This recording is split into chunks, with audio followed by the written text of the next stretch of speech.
Welcome back, guys. We are in the fur shed today. I'm going to plan on doing a little bit of a cleanup in here. It's starting to get out of hand and getting a little messy, so I better tend to that. But first I came in and I flipped these coyotes. These ones were done a couple days ago. Flipped this fox. And then my raccoon somewhere over here. Have to wipe him down every day. He sweats a little bit. They always usually do.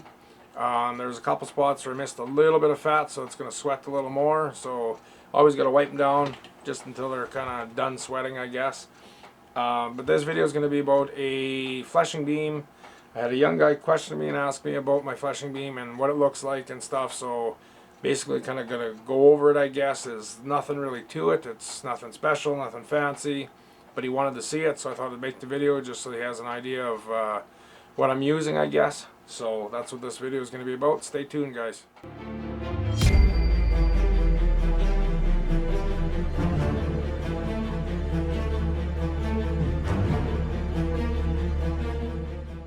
So here is my fleshing beam.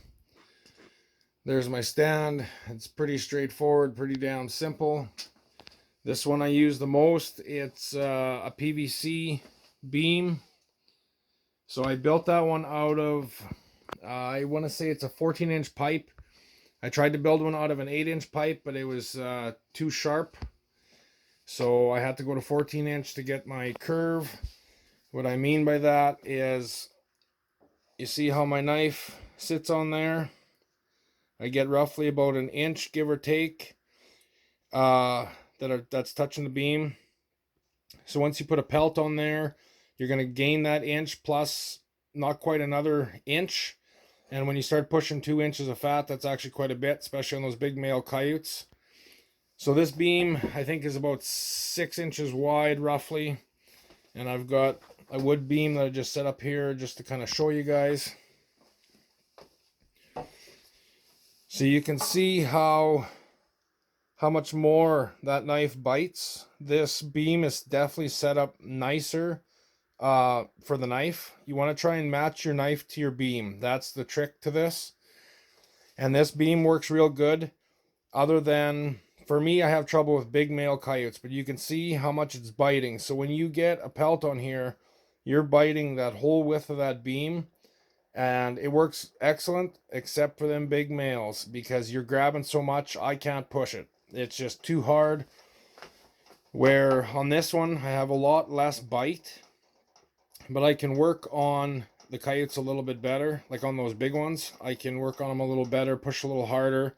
But the only thing you run into, say, is early caught fur, because they're not prime. They have pretty thin leather. You got to watch that you don't tear holes in them or cut holes in them with your knife. So, and then I just put a 2x4 in here as a support. I had to 45 this, shave that down because I couldn't get a fox over top of it. So if I ever built a new one again, I would probably build it. This support would be metal and it would run all the way up to maybe about here, because this does flex on me. You can probably see that there's a little bit of a curve in there because it's flexing down. So probably next year I'm going to have to give a little attention to it. This beam, I think, is about an 8-inch beam, I'm pretty sure. And that one I made as a 6-inch. So all I did is I just drilled a couple of holes down in the bottom and screwed it right on. And it stays solid on there. So yeah, it's pretty simple, pretty straightforward. But the trick to the fleshing beam, from what I've learned, and I could be wrong, but is you want to match your knife to your beam. Like, see, that matches it up a lot nicer than my PVC one, and it works really good. But like I said, for those big males, it's hard to push.